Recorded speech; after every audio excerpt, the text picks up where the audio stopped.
文吗？传英文。台湾人他会讲中文。会讲不会说。那种很像阿斯达的那个是他的助理，日本助理。很像阿斯达的。Hi everyone, and welcome here today to the National Taiwan University of Science and Technology and our fifth stop of the GEM East and South Asia tour by Dr. Gavin Wood. First of all, I would like to say thank you to the NTUST Blockchain Club, as well as the two GEM implementers team, GEM Duna and GEM Narration, who were very, very helpful with making today's event a reality. And we would like to also express our gratitude to National Taiwan University of Science and Technology Administration and professors for providing today's venue and support. And I would like to invite Jia Yu Yan, hope I pronounced it correctly, sorry, the university as principal to the stage. Welcome. Good evening.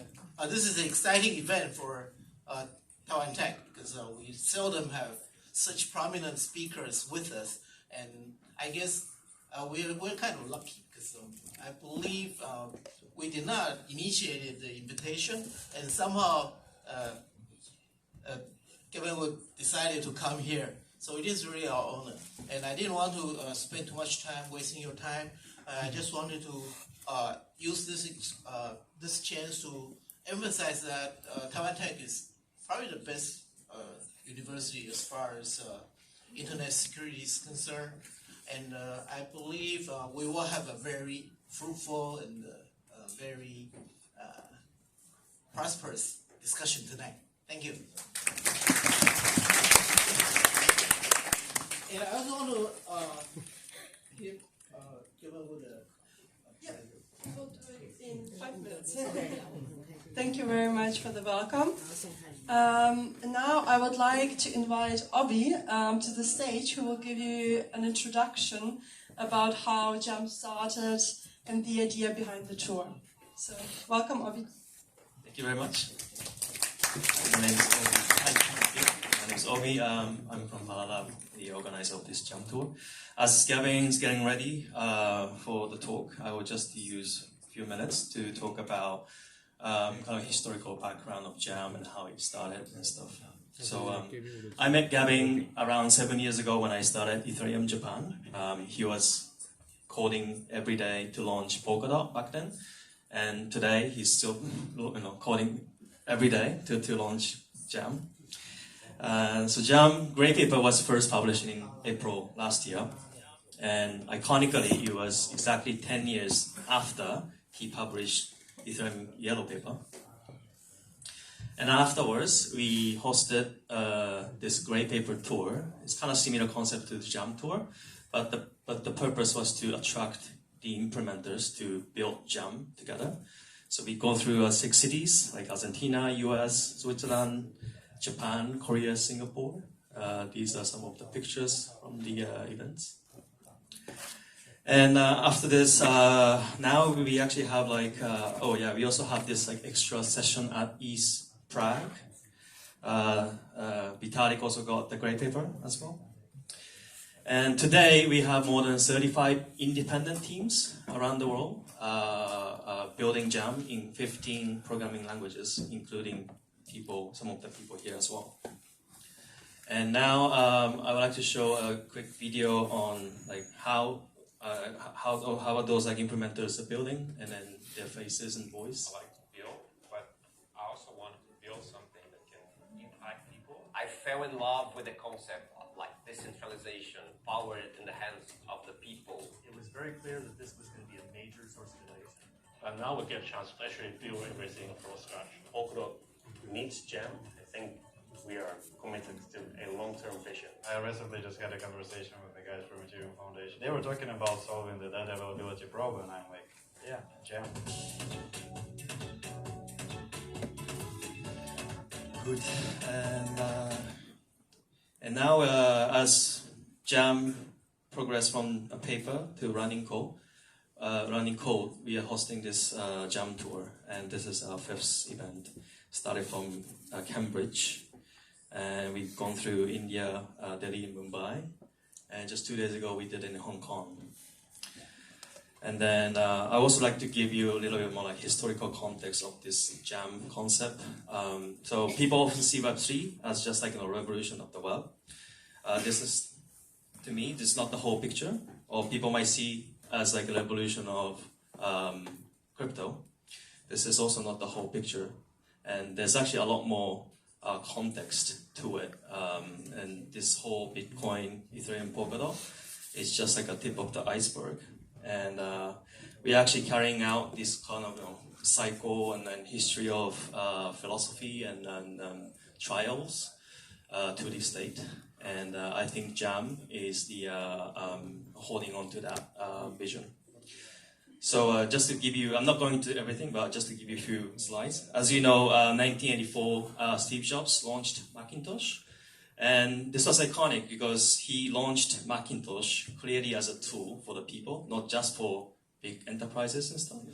And then it's very clear that, with the famous 1984 Macintosh advertisement. And then his philosophy actually can be traced back to this magazine called Hold As Catalog. He was a big fan of this. And then you can see the idea of like open source and power back to the people in this magazine. And his famous quote, like "Stay hungry, stay foolish," was actually taken from this magazine.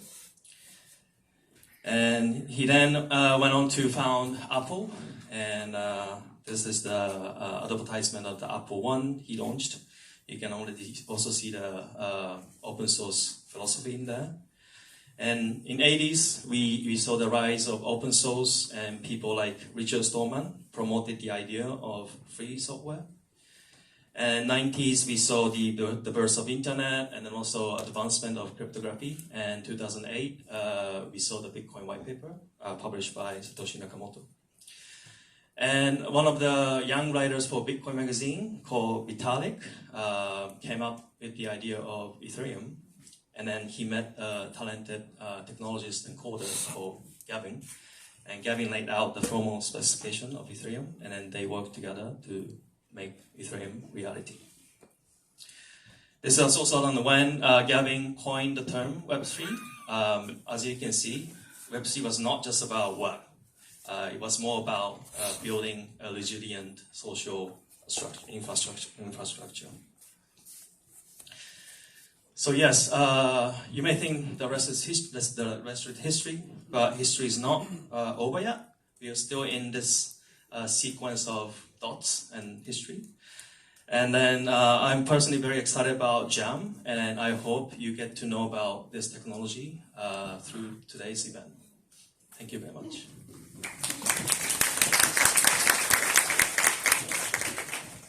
Thank you so much, Abi, for giving us the introduction into Web3 ethos and basically the background of Jam and the Jam Tour.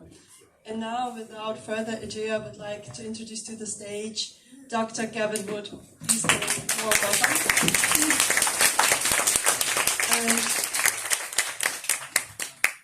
Gavin, before you start, can we take a quick picture of you with the professors? And the students. All right. You want to sit here? Sure. Thank you.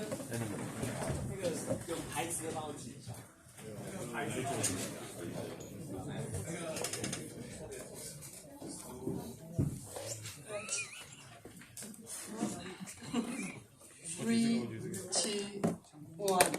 Jam. One more. And one. 3, 2,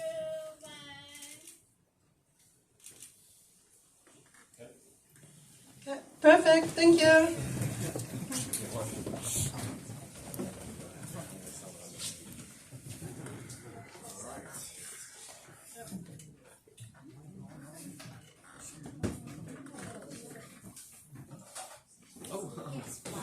Thank you.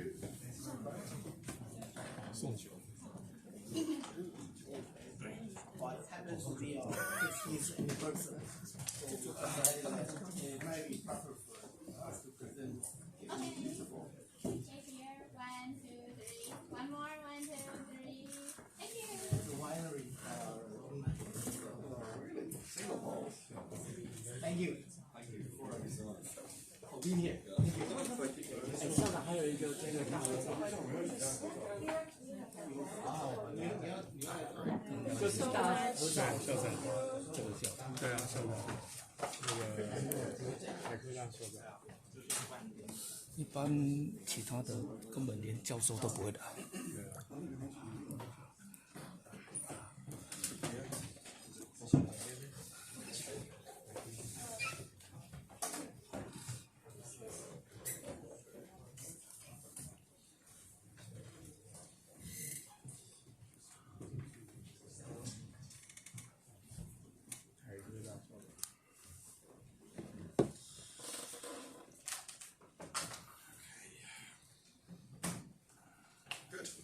Can everyone hear me?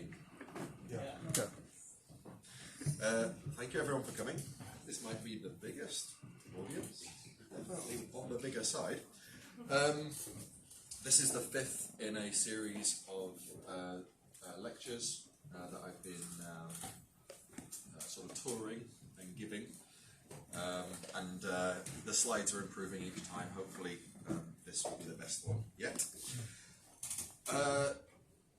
Good, JAM. So before I start on discussing the JAM protocol and what it is, what it's trying to do, where it fits in, I want to talk a bit about the wider context. I'm thankful for Obi for giving a bit of historical context to where this is all coming from. But I want to go a bit deeper into specifically Web3 and this sort of industry.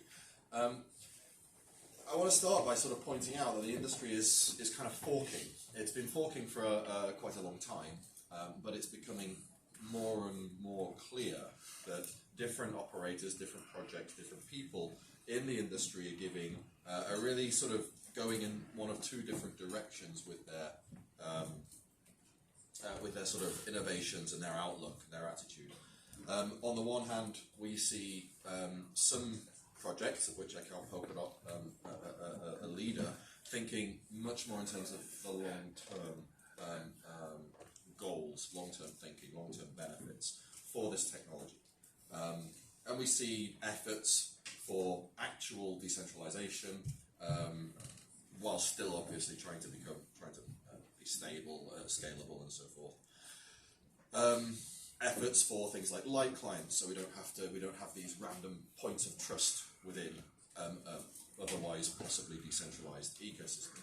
Again, bridges oftentimes a point of attack, oftentimes a weak point between potentially otherwise reliable and resilient systems, and so on. There's a lot of different points here that we have to get right in order to make these systems like actually viable long term, like useful. On the other hand, we see a lot of groups who are trying to take maybe some of the elements of that Web3 has introduced, like the easy tokenization, but actually throw away all of the things that have up until now made it actually resilient, reliable, the other principles of Web3. Essentially trying to isolate some of the use cases and throw away or cut corners where, in order to achieve some sort of whatever scalability or accessibility for wider population, they've disregarded key elements of Web3. Polkadot is very much situated in the long-term side, which means certain short-term, certain gains that one might get from the short-term side are not quite so evident. But it's only with long-term thinking that we're going to make systems that continue to be useful years from now. These four things are not the same. They are linked, but they're not the same. DeFi is really just a particular use case of technology. The fact that, the D starts to is for decentralized.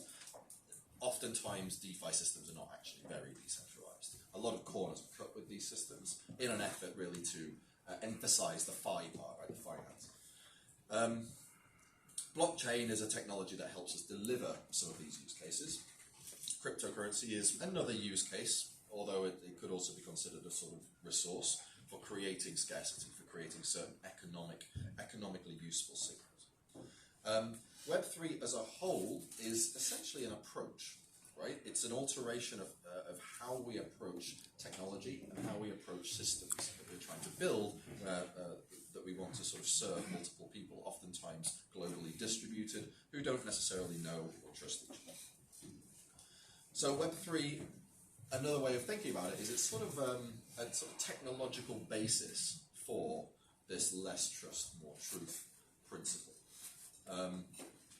The point of this less trust, more truth, I mean, because like trust, having less trust seems kind of not so good. But actually what we're talking about isn't so much trust itself, but the requirement to trust. We want to have less of a requirement to trust, right? Trust is sort of a bit of a neutral thing. It's like faith. It's like you can have it or you don't. It's your own personal, it should be your own personal choice. But systems that require us to trust, that's like requiring us to have faith. That's not a good thing. Yeah. Unfortunately, these systems, oftentimes there is no real alternative for societies of our size. You know, once upon a time where villages were basically 50 or 100 people big and you didn't really need to interact outside of your village too much, you could avert the need for trust. You would actually have full knowledge of everyone in and everyone's history that you might possibly be interacting with. That's not the case anymore, right? And so to some degree we need trust, and we can't trust literally everybody, that wouldn't make any sense, so we tend to create these icons, right? These institutions, and we trust the institutions or the organizations or the companies or the government or whatever else. This has key problems, and we've seen some of these key problems play out over the last 15, 20 years in very recent history. Indeed, the creation of Bitcoin. Bitcoin, at its creation, referenced one of these key breakdowns of the trust-based system, right? The 2008 banking crisis. Well, how do we avert the need for trust yet still retain this size of civilization, right, of society? Well, it turns out that with information systems of the complexity and sophistication that we have today, can actually introduce a new concept that we wouldn't ordinarily rewind back to the 90s have been able to utilize, and that is truth. It's essentially the ability to try to spread truth in order not to need so much trust. So Web3 is, I mean, obviously it's been hijacked somewhat as a buzzword, and it's oftentimes used interchangeably for like NFTs and DeFi. But Web3, according to the Web3 definition that I posted way back 11 years ago, is really about building resilient systems, secure social operating systems, is how I actually phrased it back then. These systems will tend to be decentralized, because this is the way that we avert the need for trust. They'll tend to be verifiable, because this is the way that we avert the need for trust. Self-sovereign, interoperable, privacy preserving. These are things that, these 5 things are sort of terms that Sean, who authored these slides, brought to the discussion.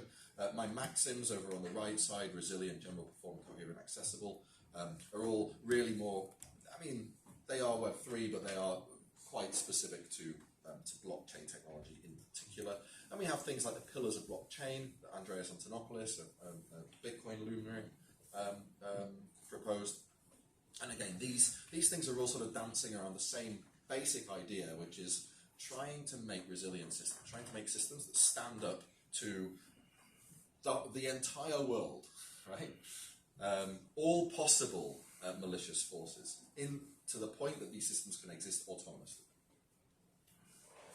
So Web3 is actually a change, a fundamental change in how we approach globally interactive systems, right? How we design web services, massively multi-user applications. And it requires a certain perspective change in order to actually create effectively Web3 systems. Okay, that's Web3. Blockchain, what's blockchain? Blockchain is basically just a decentralized computer. I say just a decentralized computer. These things are actually pretty hard to engineer. But it's a computer. It's just a computer that doesn't have a physical form. Most computers, like this very laptop, have a physical form, right? It's right here. It's not over there, and it's certainly not in New Zealand or London, right? It's here. If I want to, I can put it on the internet, right? And so I can open up an SSH port and SSH into it from somewhere else. But that doesn't make it decentralized. Yeah? Ultimately, whoever's next to it can turn it off. They can pull the power, rip the battery out, smash it with a hammer. Yeah? It has a fundamental weakness as something which is serving across the internet, serving people, in that it has a physical form. Yet the internet is not a physical thing. So a decentralized computer is actually a computer that exists on the internet. Like, fundamentally doesn't have physical form. Fundamentally doesn't have all of these problems that we get with computers with a physical form. Decentralization is not the same as distribution. Distribution is a process or a technique that we use to essentially scale something, or potentially to some extent reduce geographical latencies. It's decentralization. I actually, in a long ago conversation, we're chatting about, Vitalik and I were chatting about decentralization and distribution and how we can possibly, how these terms can be distinguished for people who aren't used to this Web3-esque, blockchain-esque, peer-to-peer-esque thinking. And one of the terms we came up with was political decentralization. Right? It's not that there are lots of machines kind of contributing to a problem. It's the fact that they are operated by economically independent entities, economically independent actors, and it's only through this type of decentralization that we get the benefits. Yeah. What Google does or what Facebook does with its servers, they decentralized to some extent, right, in that there isn't a single data center that hosts them all. But it's not the same thing as what we mean here. Really what they're doing is distributing their computational resources in order to gain some of the benefits that we would get from decentralization. Yeah. They actually get other benefits as well. Parallelization. You don't necessarily get parallelization from decentralization. And we see a lot of decentralized systems that are very much not parallelized. Go on to that in a second. Now, history sort of, if we can kind of track computers through history, we can track a lot of things through history, but let's take computers as an example. There were early computers. These were very domain-specific things, right? The first computers were really just there for one particular mathematical problem, right? To calculate a certain equation or certain formula. Over time, computers evolved and they became less domain specific. They became somewhat generalized. Yeah? In the 80s, 70s, 80s, 90s, we saw business servers, mainframes, develop. Go on a bit further and we see that generalization move into commoditization, right? And we see this is sort of the end of the line, essentially, where it's almost fungible. It's kind of a fungible service. Right? We don't care too much about the specifics of the machine. Right? We only care about some performance metric, but that's about it. We see the same thing with blockchains to some extent. Early blockchains, very domain specific things. Bitcoin, super domain specific. Yeah. Then we get sort of business specific blockchains where they're more general, but they still are made on a sort of there are still key differences between them. That's sort of actually where we are today. We're not really at the cloud revolution yet, but we are approaching what that's about. So, trying to rephrase the difference between Web 2 and Web 3. Web 3 is about resilience, yeah, and it's about building decentralized computers and things that they sort of interact with, also tending to be decentralized, that are resilient against various malicious forces, or various malevolent forces. Indeed, there is generally no concept of a benevolent force in Web3, in proper Web3 systems. There is only the world, and the world cannot be trusted. There is no, normally, if we have like a sort of centralized system, a traditional system, there will be at least one benevolent force in the world. An example, this laptop, the benevolent force is me, right? I want to look after my laptop. I don't want it to break, so I'm not going to hit it with a hammer or like hack into my laptop. It serves me, and therefore I look after it.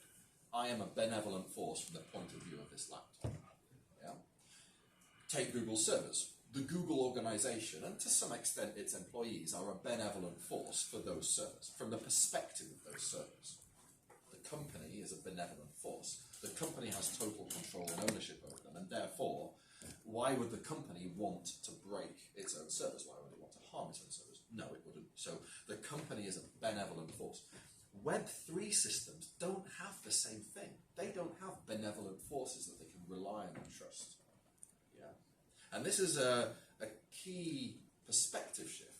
Web3 systems have to be resilient because they have to exist in the world autonomously, on their own, without a benevolent protector who is going to make everything okay. And this is understanding this allows you to understand how we approach engineering Web3 systems. So we've seen a few step changes in the world of blockchain. Bitcoin was essentially a bit like a calculator. It was basically a financial payment system, kind of bank-esque, domain-specific computer. Ethereum made it more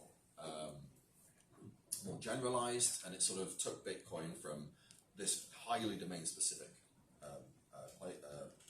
position that it was in, technology, I should say, and manifested technology that was much less domain-specific. It was sometimes called Turing complete. It's not actually Turing complete, and this is an important point. Its scripting language, or the EVM, is Turing complete as a sort of language, in that you can write programs in it that would be Turing complete, but its execution environment, so the place where those programs run, is not Turing complete. It's not Turing complete because it has a fundamental gas limit. The gas is the number of computational steps that the program is allowed to take before it must finish, and this is finite, and is actually quite small, but more importantly, it's finite. This makes it not Turing complete as a computer. Yeah? It's just that the language that the computer uses is Turing complete. That's a key difference to Bitcoin, where the language that the Bitcoin computer uses isn't even Turing. Now, Polkadot takes this concept and essentially is trying to create a cloud instead of a computer, right? A much, much bigger, more pervasive, more general computational resource. How do you build a cloud? Well, you start with a computer. I mean, ideally, you start with a very powerful computer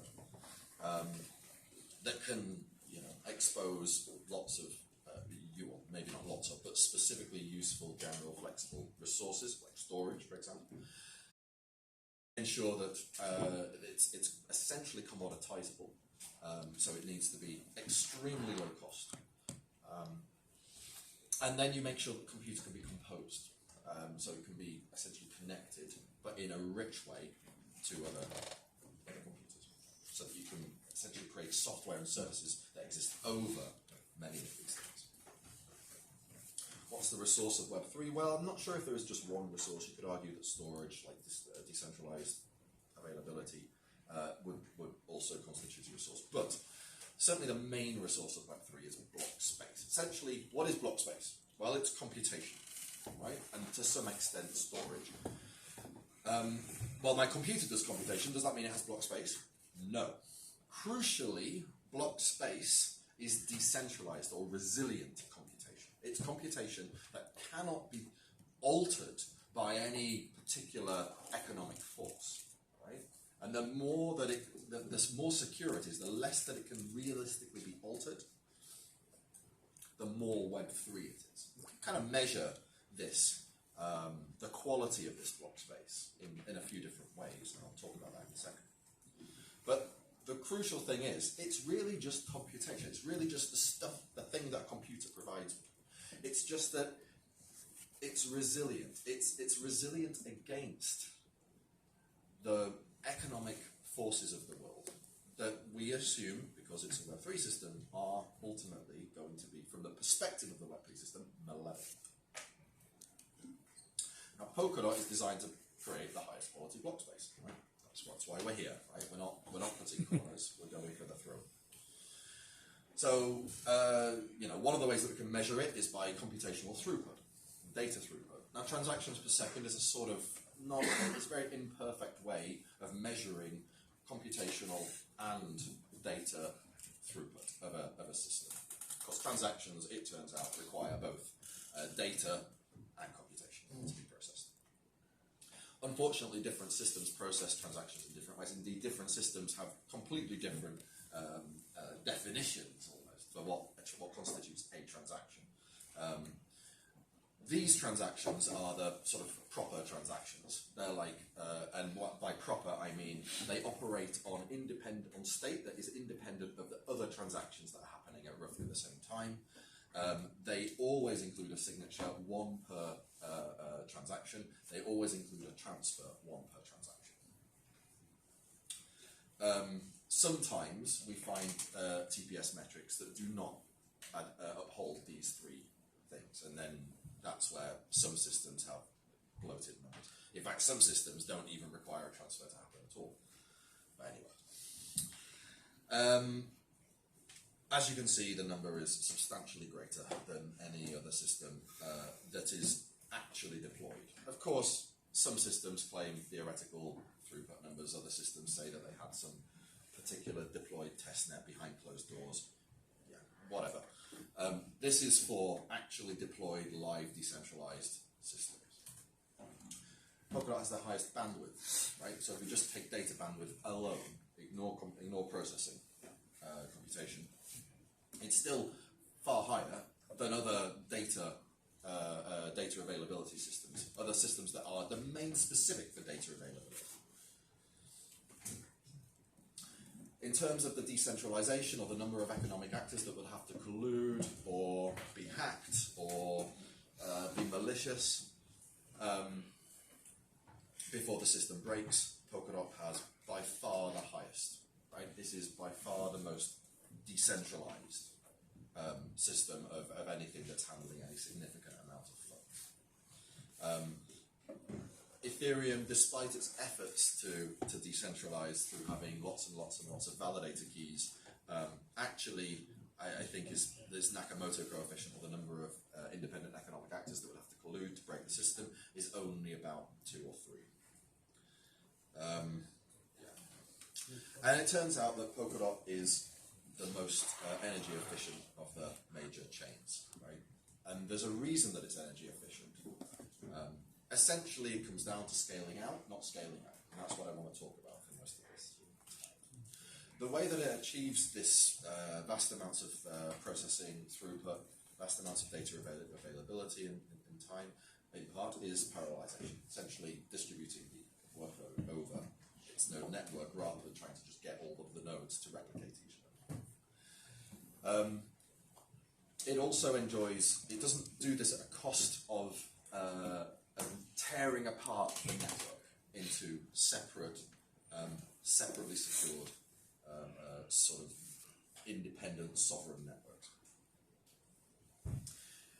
That would be a problematic approach. That would essentially divide and conquer not the problem, but the solution, which is its economic integrity. Polkadot also, in order to create rich interoperability between its sort of separate portions of its system, really needed and pioneered interoperability. One of the things that we created and released was XCM, the cross-consensus messaging format, that really attempted to create a common format for actions allowing interoperation between blockchains.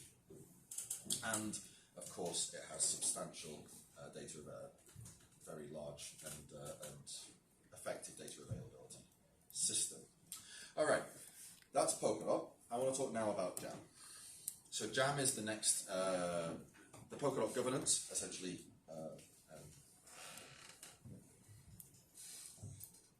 gave Jam the carte blanche, permission to be the next Polkadot protocol. This was voted on by quite a lot of people, and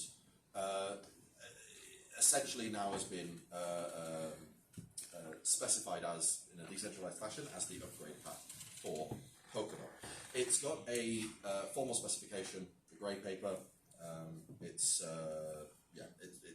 For Polkadot, it means increasing its performance quite substantially and preparing it to become more in line with this concept of being a Web3 cloud platform.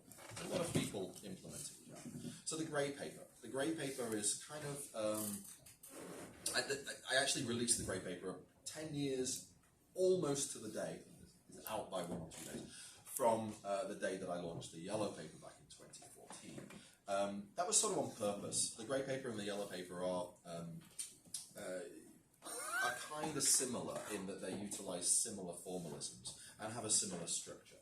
The grey paper describes a more sophisticated system, obviously, as we learn more about engineering decentralized computers.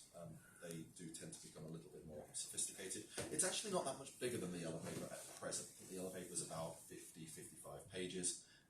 The grey paper is a little more, it's about 60-65 pages. But they're definitely of comparable size. The grey paper is probably a little bit more complex in how all of the different pieces interact with each other. But still, it's not like a million miles away in terms of how difficult it is. By having a grey paper, by having a technical, formal specification of the protocol, essentially by launching the protocol before we launch any piece of software that implements the protocol, we try to create an environment of diversity so that others can also implement this software. And I'm happy to say there's quite a few people around the world that have taken up this challenge and are busy implementing this protocol specification. Of course, I have my own implementation that's sort of sitting behind the scenes. I mean, I work on it, of course, with a team as well, a few other people. But this is not meant to be any sort of reference implementation. This is just another implementation. The reference is the grey paper, and that's the thing that is public now. It's very, hopefully, unambiguous. In addition to the paper attempting to create an environment for people to implement Jam, there's also a fairly substantial prize pool for anyone who wants to implement it and who thinks that they have the ability. It's 10 million DOT, which is still quite a lot of money. It's actually sort of split up into different sort of smaller prize pools that are earmarked for particular computer languages or sets of computer languages. 35 teams that we know about. I think there are probably 1 or 2 others that we don't know about, who are independent, totally independent, right? Really, like nothing to do with, as far as I know, certainly nothing to do with me, nothing to do with Parity, nothing to do with Web3 Foundation, are currently implementing this protocol. And they're using between them over 15 programming languages. Now, in addition to making, when we try and get lots and lots of teams, lots and lots of people who are not in the same organization, to implement a protocol that's only specified by essentially, mathematical formalisms, we run the risk of when we get to actual instantiation of the network, actually trying to bring this thing to life, it not really measuring up to expectations, simply because there will be the whole point of Jam and of generally decentralized peer-to-peer systems is that we're counting on the emergent effects of the system. It's not like where if we're just having a sort of regular server-client architecture where we're counting on the direct effects of the server. Yeah, we can literally engineer all the effects that we want directly in the server, and everything that we engineer will work exactly as we write it. That's what we want. So it's like, I have this problem, I need to have web pages served. Then I will make a piece of software that serves web pages, right? And then it runs on a server and it serves web pages. And you can very clearly link the problem, or rather what it is that you want to happen, with the solution, which is how I actually make it happen, right? Those two things are basically one-to-one mapping. What I want to happen, how I make it happen. I just use a programming language. Unfortunately, with peer-to-peer systems, with actually decentralized, proper, crypto-economic systems, the two things are not linked anymore. What we're counting on is the emergent effect. The direct effect of a node is kind of useless. It's the emergent effect of 1,000 different nodes all interacting with each other that creates the system, creates the final thing that is what I want to happen, which is a distributed, decentralized computer. One node on its own doesn't give me that. And so this is about attempting to engineer this emergent effect to happen. Now, we have some very clever minds working on this, and we have confidence that this is what the emergent effect will be. But it's hard to do it unless to debug. Yeah? Debugging emergent effects is really difficult, because your debugger works at the level below the actual effect. So if it doesn't give you exactly what you want, you can't debug it directly. You can only debug the things that are sort of working together to individually. Yeah? Essentially, what you want is the forest, but you can only inspect an individual tree. Yeah? So having access to all of the trees in one place, and ideally amalgamating all of that information again into a single place, is really useful. We can't do this on a live system. Yeah, we can't do it because it's decentralized. We'd have to get literally all, but first we have to know all the validators, and then we'd have to get them all to send us all of their logs and log them into one place and hope that all the clocks were synchronized. It would be a mess, and it wouldn't be Web3. Yeah, it wouldn't be resilient. If any one person knows all the validators, that's kind of a potentially compromising piece of information.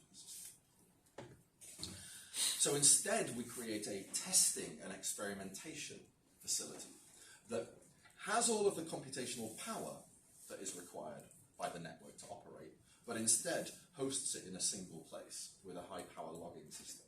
Yeah. Okay, essentially, we create a scale model of the network, and it's with this that we can actually do our experimentation, optimization, and see the whole forest all at once, not have to inspect a few trees here and there. And that's what the Jam Toaster is. It's not a supercomputer by today's supercomputer standards, but it's certainly no slouch. It's got 16,500 Threadripper cores, and these things go pretty quick, and an awful lot of RAM, 32 terabytes.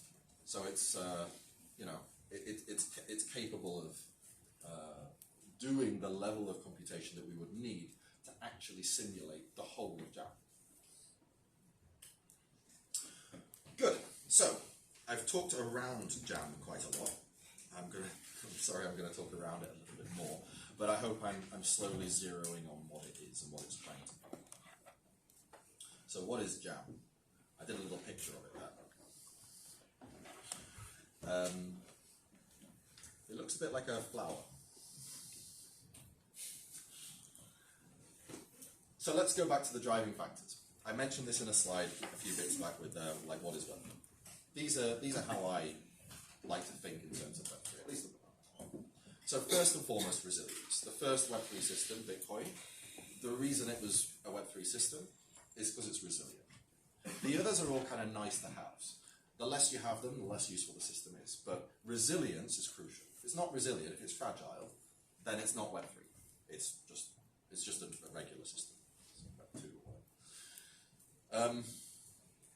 Our Bitcoin is obviously quite resilient because it's been around for so long, right? What's it, 17 years? So it's like, that's a pretty good indication that it's resilient. Bitcoin didn't have some of these other things. It's not very general. Yeah? You can't do that much on it. It's kind of good for what it is, but it doesn't do much else. And it's not very performant. Now, when we, the key sort of move forward, key sort of innovation that Ethereum provided over Bitcoin was introducing this concept of generality. It made it more general. Didn't make it perfectly general. As I said, it's not actually Turing complete, but it does have a scripting language that lets you write and execute a lot more interesting software than Bitcoin would provide for. Ethereum wasn't performant. Now, when we got to Polkadot sort of provided all three, and it was like, oh right, job done, easy, because I didn't realize that there were two other things that we might want. It turns out that coherency, which is something that Polkadot sacrificed to get performance, is an important attribute. It's perhaps not as important. I think it's not as important as performance. Elements, the individual blockchains that exist within Polkadot are themselves coherent. But that aside, coherency is something that we would want in an ideal world. And obviously accessibility too. We want as many people to use it as possible. So, specifically, past work, Ethereum 1. Well, I've drawn it as this is my little drawing of it. Take it for what it is. Not very scalable. Now, it turns out some people, just to explain the drawing, the dotted line on the outside is like the consensus, right? So it's like everyone has consensus. And then the thick line on the inside is the state, right? So there's like a single state. It's not very scalable. You can't, it's sort of like a cold-blooded creature. It's like there's a limit to how big it can grow, like physical limit to how big it can grow. Yeah? This is actually an important consideration that I'll go into in a second. People did try to scale this model. Right? I call this high-performance synchronous, so kind of just scaled-up version of Ethereum. We saw different networks trying to do this in different ways. And they've, over the last 10 years, right, we've seen various different attempts, essentially just trying to make Ethereum go faster, launched as a different network. Generally, these things are either centralizing or fragile, they break a lot, or both.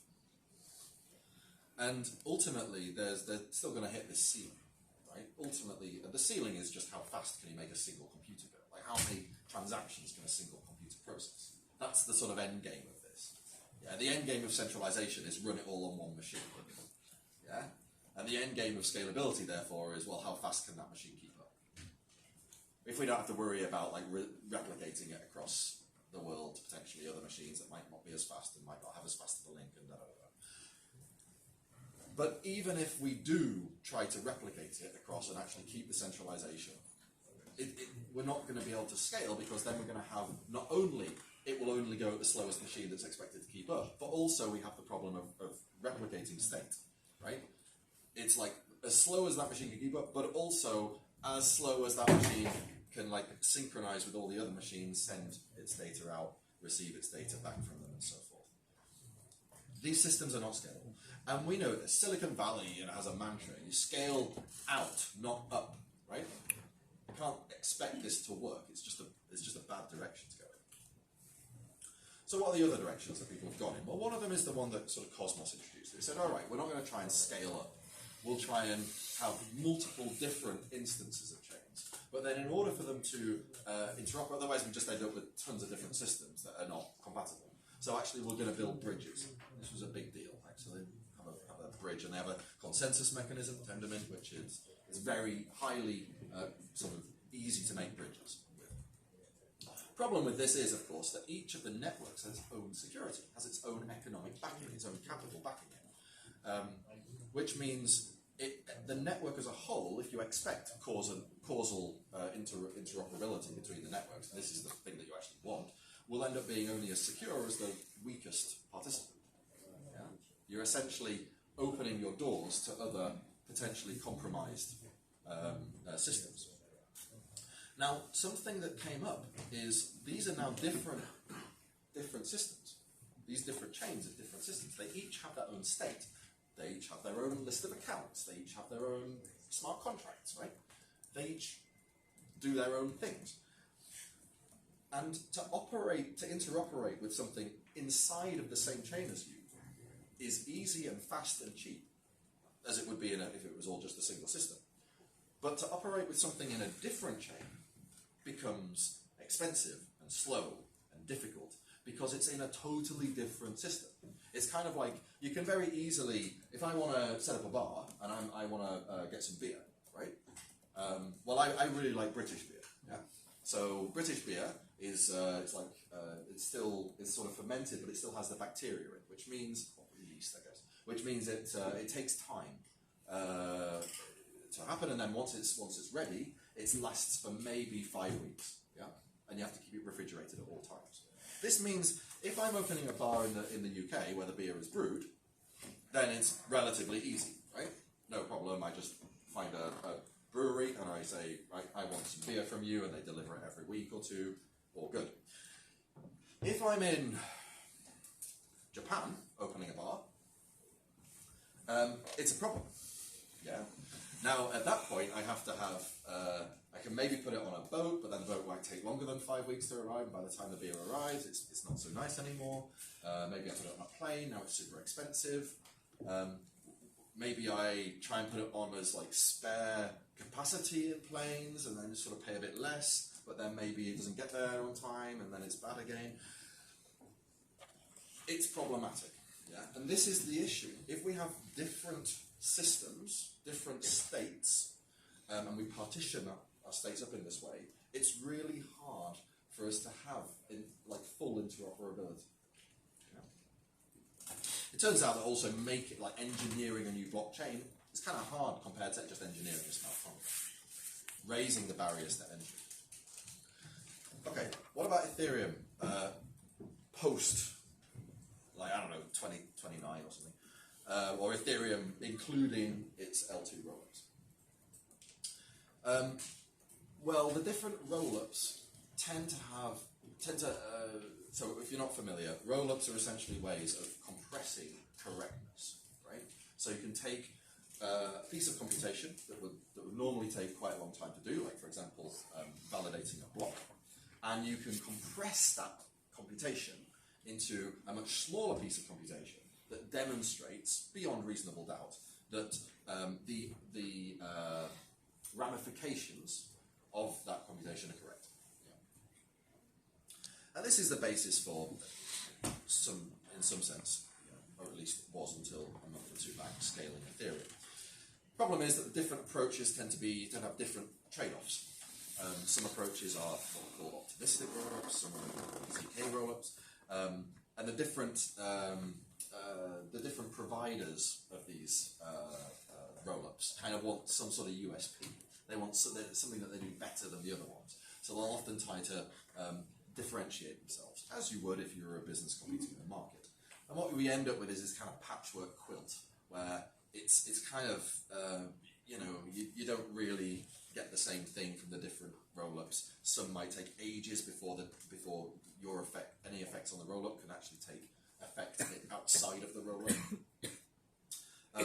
And if in some cases we end up with actually different security parameters, many of the rollups are highly centralized. They have either a specific set of validators, they have very few validators, or they have a single agent who is generating proofs, allowing them the possibility of stalling the chain on demand or censoring. But even more pointedly, we still suffer from this persistent state partition. The different rollups are different areas of state. Interacting within a rollup is generally cheap and fast and easy. Interacting between rollups is generally expensive, slow, and hard. Polkadot provides essentially a homogeneous rollup environment. So the different blockchains can kind of do their thing, but the actual means of compressing their computation it's the same mechanism, which means that we get blanket good security guarantees. Unfortunately, Polkadot relay chain and parachains model still suffers from persistent state partition. Yeah, we got rid of the patchiness of it, but we still have this persistent state partition. The different parachains, the different sort of L2s on Polkadot, each have their own kind of state, and it's really hard for them, or it's rather expensive, slower, more expensive, slower, and harder for them to interoperate compared to if two things inside of the same parachain want to do so. Now, this is something that Polkadot is moving towards fixing to an extent this year with the Polkadot Hub, which is essentially building a much faster chain that is where everything can sort of live and everything then gets sort of amalgamated into this one fast chain that goes 3 times the speed of any other chains, could potentially go up to 12 times the speed of other chains. But it's still not sort of fixing the system as a whole, or at least not fully. This is where I want to talk a little bit about size synchrony, antagonism, or size coherence antagonism. Now, this is a general principle. You can see it all over the place in different various different fields. It's sort of the reason why the dinosaurs got only so big, why single-celled organisms only got so big. As you get bigger, you have to reduce coherence somehow. The universe simply can't handle totally coherent big systems. It has a thing called the speed of light, which limits how coherent a big system can be. Yeah? And we already know like physical limits for how coherent a big system can be based on things like the speed of light. But actually, real-world systems where humans would be interacting with them, their limits are much, much lower because they're not light-based, pure information systems. We see it play out in CPU design. Right? We see it play. The numbers of places are astounding. It's everywhere, and the reason that it's everywhere is essentially that as a system grows, the different state grows. Right, the different bits of state will tend to be farther apart. Right, if we look at the distribution of distances between pairwise state components, that distribution will exhibit a greater mean as the system grows and a greater variance. Yeah. So the system, its bits of state will be farther apart from each other on average, and will have a greater variance of distance between each other. Yeah.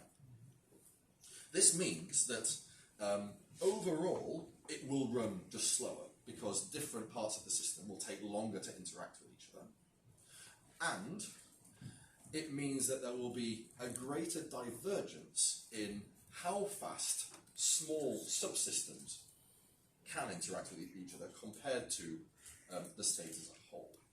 Yeah? So if we limit our interactions to just a smaller part, then that part will be able to go increasingly faster as the system grows, as a proportion at least of the system speed as a whole.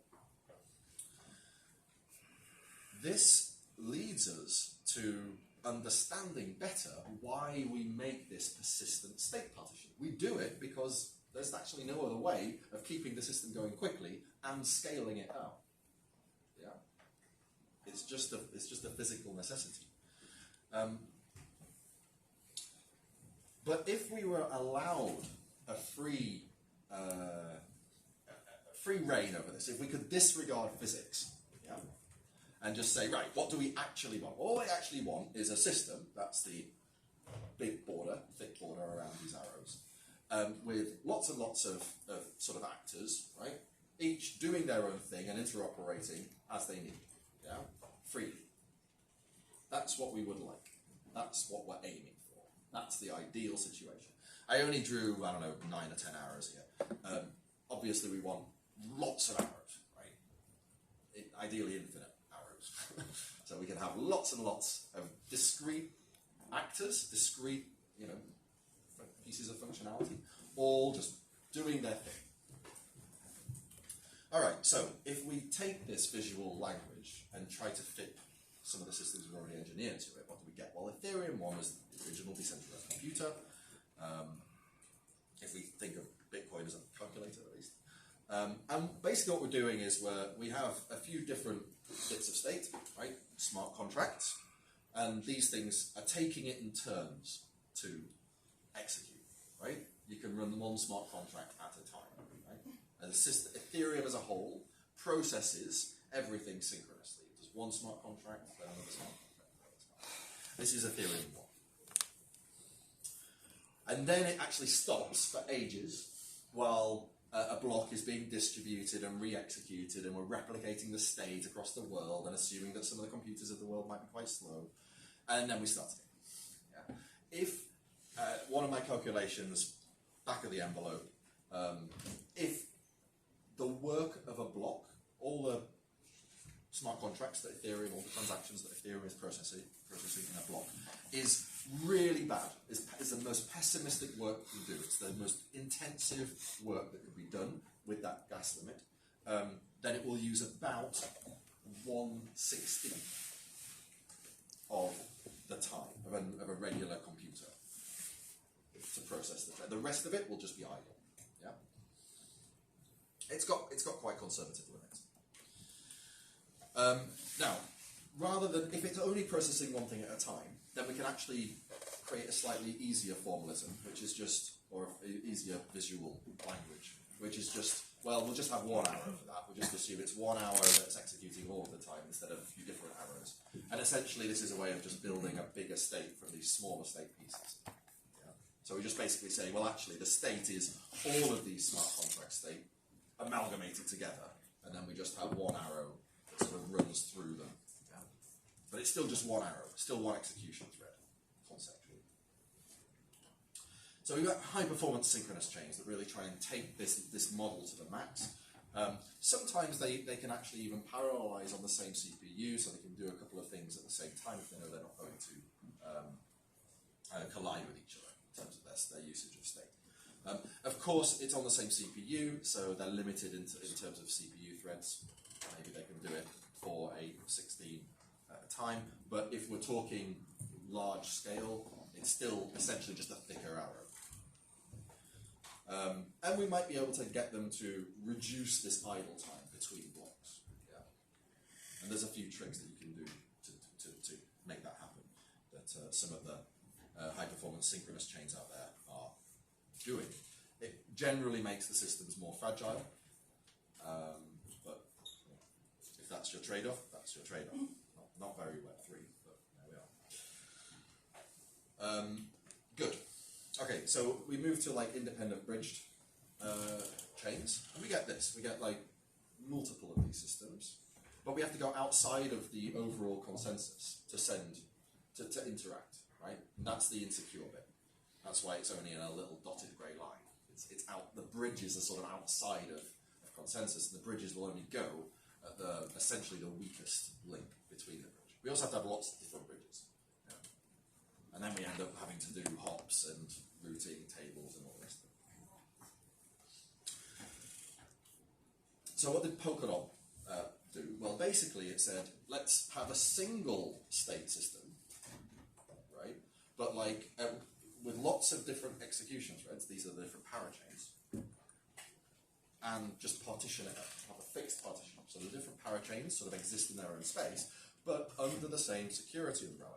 And that means our bridges, unlike with Cosmos, are on the inside, not the outside. And all of the parachains can actually enjoy the same level of security. We end up with shared security, which gives us an overall much higher level of security. Now, notably, we're still dealing with the arrows are still disjoint, right? So there's not a single arrow.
left side, we have this data lake, right? You can think of this as a shared storage system. Memory, shared memory. Memory can be read from it, and memory gets written back into it. Data is read, data gets written back into it. Notably, it's unified. It's a single storage resource for the whole of the system. This is already different to some of the other systems, which is basically all of the other systems that are attempting to distribute work. In the middle there, we have our co-processors. Jam actually has 341 of them, but I didn't want to complicate it with 341 sets of arrows, so there are 4. But there's lots and lots of these things. And these things are basically just high-performance processors. I'll go into the performance in a second. They're still in arrows, right? We still haven't fixed this Turing complete problem thing of having to stop computation and then restart, right? In a bit, yeah. We still haven't fixed that. But we are starting to build the pieces for fixing that. Now, after computation is done in this coprocessor unit, the outputs of each of these chunks of computation are sent on for synchronization, right, for coherence. So they're sent on into an actually coherent system, what we would normally call like an L1 blockchain, where they can be scheduled in sequence in order to essentially change the overall state of the system in some finalizing way. Okay. Good. So, Jam introduces a concept of which is called the core model. This is actually not particularly new. Polkadot also has cores, but the thing is, Polkadot comes with this baggage of managing parachains. It doesn't allow for the possibility of this on this right side of the diagram of parachains of the output of parachains to be composed or made coherent in some way other than as if the output is coming from separate chains. So Jam is a generally coherent system with transient decoherence. What do I mean by that? Well, the system as a whole cannot be considered coherent because at times the system is in, these things, these arrows here, don't directly relate to each other. They are independent pieces of computation. They have independent memory that they can draw upon. So in between these, while these arrows are happening, the system can't really be said to be coherent. But after these arrows happen, and specifically when we get to sort of this point here, so in between these arrows, the system can be said to be coherent. Essentially, it becomes coherent every frequency that these arrows are broken, which it turns out is 6 seconds. So every 6 seconds, the system sort of reaches a coherent state. And crucially, because it has a storage facility that is shared, it allows this coherence, this overall state, this overall data silo, to be part of that coherent system. Again, it's transient. That data silo may have changes coming in from the last arrow. So it's only every 6 seconds, once those changes are in, that it reaches coherence again. But it does at least reach coherence regularly. This is unlike persistently partitioned state systems that are just persistently decoherent, right? The different partitions retain their own state, and the system never really reaches a point of coherence. That state is always there and never over here. If you want any effect from that state to happen over in this state, you have to kind of go through this messaging system, which is slow and just generally a different thing to regular computation. How do we manage it? Well, we have essentially 2 different models of execution. We have what are called in-core execution, which has access to this big data lake, but is otherwise stateless. And then separately we have on-chain execution, which is stateful but synchronous. And the data lake, for what it's worth, is quite large. It's about 1.5 petabytes, and has an intercore synchronization latency, which basically means if one of these arrows writes out into the lake, that information, that data, will be available to another arrow 6 seconds later. But that's intercore, and within a single core, so there is some degree of affinity to cores, which is this grey line here between the arrows. If it's in the same core,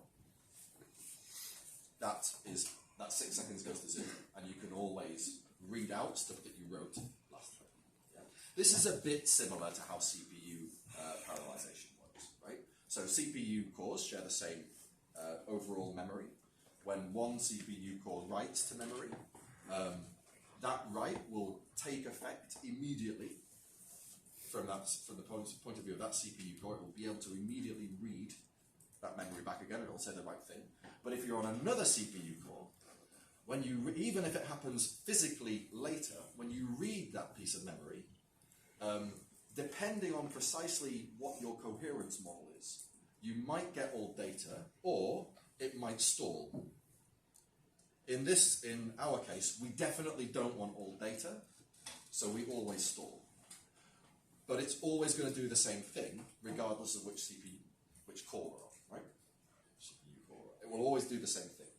It will just might take a bit longer to happen if we're in a different part of the system. For what it's worth, the sort of datum size of this distributed availability system, this data lake, is 4 kilobytes. 4 kilobytes, why is it 4 kilobytes? Well, it turns out 4 kilobytes is very helpful for what we're going to do on Jam. If you're more familiar with Ethereum terminology, you can also describe Jam in this way. It's got secure, quote-unquote, Turing complete stateless rollups. The quote is that computation is broken into segments. It's got one Turing complete, quote-unquote, that should be quotes there, smart contract chain. That's the consolidating chain on the right side. How do we achieve this? What technologies are we using? Well, we use the same means of compression of correctness, or roll-ups, as Polkadot. This protocol that we use is ELVs, it's called. I like to call them cynical roll-ups. But I also like to call optimistic roll-ups pessimistic roll-ups, because they take a very pessimistic view of the world. 4 days for the possibility of some fraud being reported. We also have a zero-knowledge proof-based block authoring system that provides block authors with anonymity before they actually produce the block. This substantially reduces the chance of them being DOSed and the network being stalled in that way. Some attacks on the network do require stalling of block production to execute, and systems that do not protect against this risk getting those attacks eventually. We have a near-instant finality system, GRAMPAR, which is adaptive to network traffic. If the network traffic is high, GRAMPAR will just finalize slower, but it won't stop finalizing at all. It's just it will finalize maybe with a block or 2 latency. Again, this is already deployed in Polkadot, and it's working very well indeed. Possibly the most important piece of the puzzle is the PVM. The PVM is a new virtual machine specification. It's a new instruction set architecture, based in large part on RISC-V. It's very fast, and it's very normal. By normal, I mean you can write normal code and expect it to run normally. Unlike, for example, on the EVM, where you kind of have to write in Solidity, and it's not going to run normally. It's going to have things like block and gas limits and all sorts of stuff. I'll go into that in a second. Right, the Jam pipeline. What happens when you do stuff on Jam? Well, firstly, when you send information to Jam, like you would send transactions to a system, a regular blockchain system, that information will go through 3 stages. right? That data that you're sending, that transaction, if you like. I mean, we don't call it transactions, but it's a little bit like a transaction. It doesn't have a signature necessarily, but it's a bit like a transaction. It's data. We'll go through 3 stages of computation. The first stage is the authorization stage. This this goes through whatever code we have specified as the authorization code, and it happens in core. It happens in this very, very high performance distributed environment. After authorization completes correctly, if it doesn't, then it just gets thrown away. If it completes correctly, it goes into the refine stage. This also happens in core, in this high performance, high bandwidth environment, but stateless. It's at this point that this is the heavy lifting. This is where most of the work should be being done. Yeah. We move from the authorizer code into the service code. And finally, after refine, the output of refine gets sent into accumulate. This is still the service code, but instead of running in core, distributed, stateless, fast, high performance, it runs on chain. Synchronous, coherent, and it basically integrates the effects that refine says to integrate into the rest of the state of the system. This is the model for how this machine works. So when data comes in, authorize, refine, accumulate. Why do we do authorize first? Well, the machine doesn't have the concept of gas, really, or at least of gas pricing. Instead, computation on the machine is pre-purchased in much bigger chunks. Because it does so much computation, it doesn't really make sense to be charging hundreds or thousands of pennies for discrete, tiny pieces of work. This would just bog the system down. So instead, it just charges for 6 seconds at a time on a core, plus a bit extra running on chain, right, for making it coherent, integrating the effects. This is a huge amount, right? 6 seconds and 12 megabytes of data bandwidth is what you're getting as a single unit. That's what you're paying for. Now, every one of these 12 megabytes, 6 seconds of computation time parcels has an authorization attached to it. Basically, the authorization is a succinct way of describing what work you want it to do, it to be used for. Because we don't necessarily know that the agent who is creating the work is the same person, organization, identity as the agent who has purchased the ability to do that work. It might, for example, be a parachain, where the parachain itself has purchased it with its own tokens or whatever, and then a collator or a validator of the parachain is creating the block. Well, that's not a parachain, that's a validator or a collator. So what the parachain wants to do is give them the permission to use this time on this computer to move the parachain forward. They can't do it directly because they are the code that would be being moved forward. And this is how we break that problem. So shared state is arranged into services. Services are a bit like smart contracts, right? A bit. There's a bit of a difference. There's a few differences, actually. One of them is just what I've talked about, which is that instead of paying for gas sort of per transaction, you buy time on the computer at a much bigger scale. That's one of the sort of reasons that services are different. Another one is that the computation is staged, which is that it goes through these 3 stages. Well, actually, refine and accumulate, really. It's pipelined, which means that at one point, refine might be running, and at the same time, accumulate might be running. In essence, 2 different things could be happening at the same time. That's where we get that sort of pipeline from. And it's distributed, which is to say that the same service might have multiple refines running at the same time. Yeah? Those arrows are not necessarily different services. They could be the same service, each running refine, each one eventually giving its output into the services accumulator. Services can scale out over the cores. This is a big deal. And finally, as you might expect, given the distribution and pipelining, services are generally asynchronous. In particular, service interactions are asynchronous. If one service wants to interact directly with another service inside of Accumulate, that interaction will be asynchronous. It will send a message, and that message will eventually be received by the destination service at some later time. This is very different to how Ethereum works, where when one smart contract calls into another smart contract, the execution is instant. It's a call model rather than a post model. Yeah? Jam is a post model. The same is true if one service inspects another service's state inside of Accumulate. It will see the state of the inspected service at the point when the execution started to run, not at the point where it might be now. Yeah? If it's somehow something else has happened in the meantime, maybe it did something. Maybe the destination, the red service is the first arrow to happen, and the inspecting service is the second arrow to happen. If the inspecting service attempts to read into the first arrow's state, it will see what happened at the beginning of this whole chunk of execution. Yeah? We don't enforce any sort of ordering at the point of accumulation.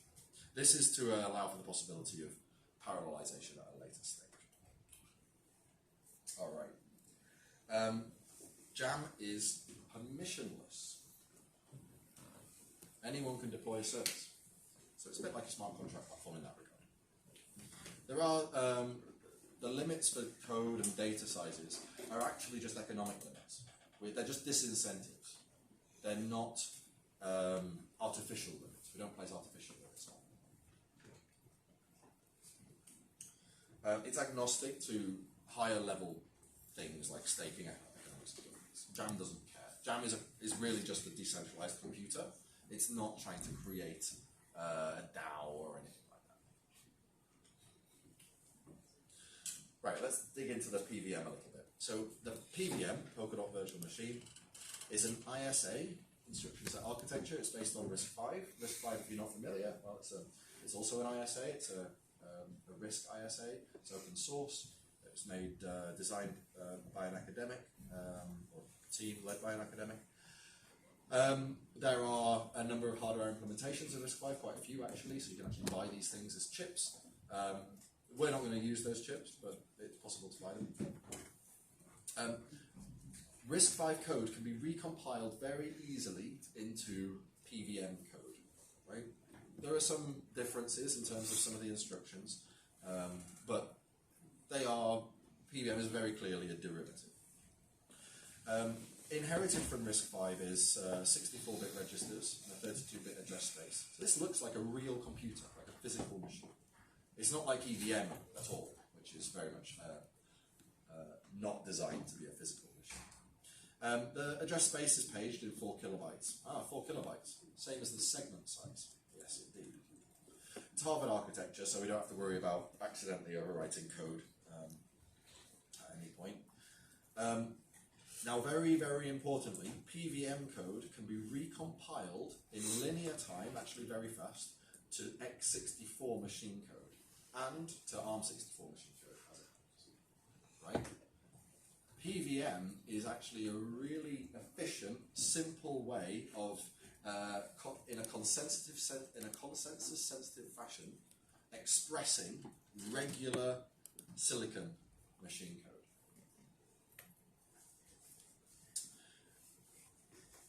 It's relatively small. It doesn't take too long to implement PVM, and it's actually quite well suited for dynamic metering, for sort of tracking the gas usage as the thing is tracking the number of steps that we take. We've measured about a 10% overhead so far. It lends itself well to continuations due to the stack being stored inside of this 32-bit address space rather than outside of it in some opaque data structure as with WebAssembly.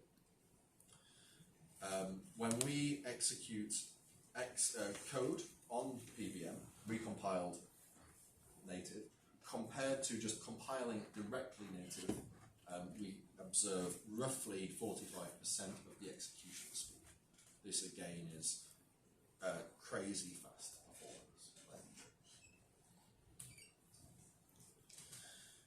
Refine, so let's take a look at some of the numbers. Refine accepts about 12 megabytes of data, which can be either totally extrinsic to the system, totally foreign data, or data fetched from the data lake.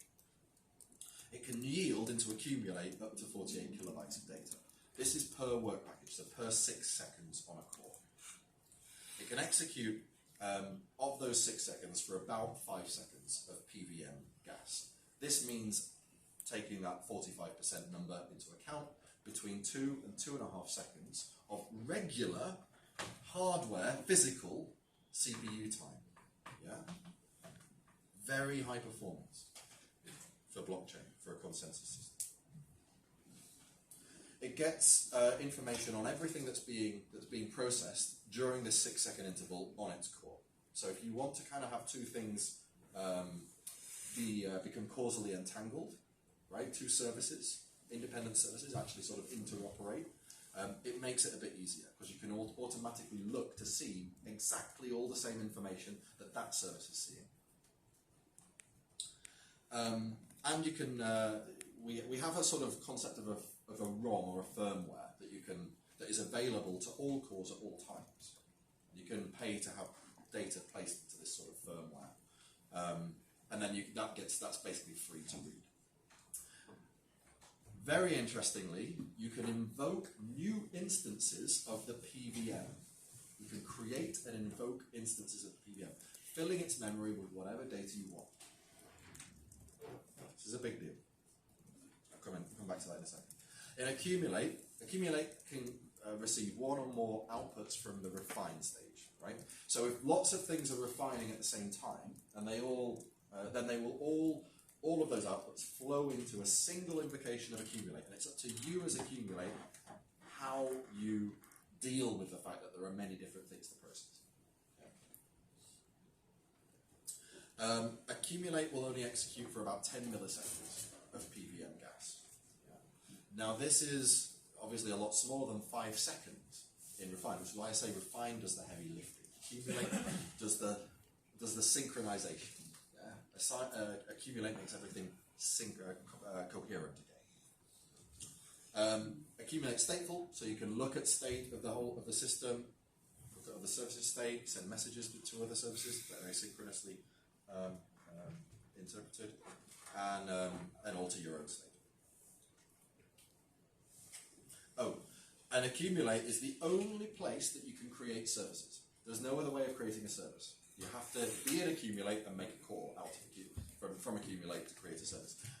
This is unlike smart contract platforms like Ethereum, where transactions themselves can create smart contracts. We don't have that functionality yet. It's much purer. Only existing services, the logic of existing services, can create new services. This means that when you start a jam chain, you better make sure there's at least one service on there in the genesis state which lets you create other services, otherwise you're going to be stuck. All right. So Jam has an authorization model. I touched on this earlier. I'm going to go a little bit deeper into it. So it has two data structures held inside of Jam, held on the chain. These data structures are associated with cores, with those arrows, lots of arrows. This co-processing system. Each core coprocessor has these two things associated. It has lots of other things associated with it, but these two things are what I'm talking about now. It has a pool and a queue. The pool specifies which authorizers holds a commitment to every authorizer that is allowed, or every authorizer that is allowed to determine work to happen on this core. Yeah? The ability to place an authorizer into a pool allows you to use a core. It allows you to say what sort of thing that core should be being used for right now. When you buy time on Jam, you buy the privilege of placing an authorizer into the authorization pool. That's what you get. And every time an authorizer is used for a piece of work, it gets taken out of the pool and thrown away. Yeah? So it's sort of like a ticket. And in order to use a core, your work has to sort of prove itself to one of these tickets floating around in the pool that yes, it's allowed. It should be allowed to use the core. And when it does, the ticket gets removed. Now we have a queue, because of course if it gets removed, well hold on, what replaces it? We have a queue. The queue is actually just a rotating queue, 80 tickets that sort of get copied and placed into the pool, one per block. So every time we remove one from the pool, we put a new one in from our queue. And essentially, when you buy chunks of core time, you actually get to set the queue, not the pool. Yeah. So you basically set the queue, and then the queue will automatically replenish the pool. The reason that we do this is it's all asynchronous. So some work might arrive in some nodes before other work arrives. So we need this sort of level of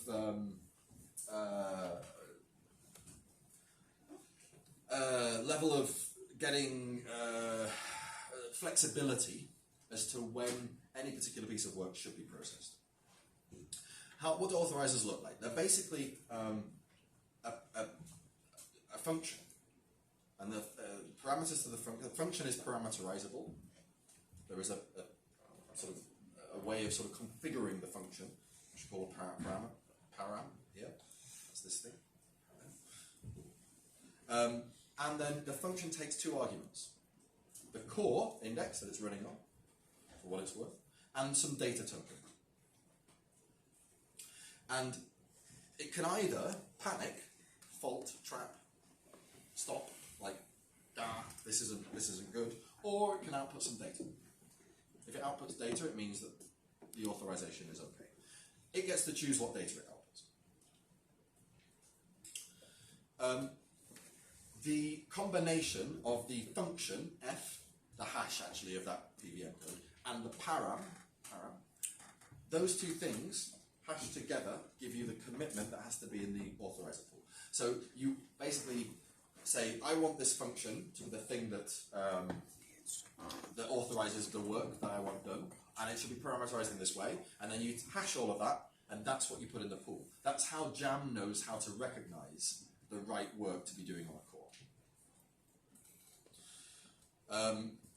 When authorizers run, they can't just use arbitrary amounts of gas. That would be a potential spam attack, right?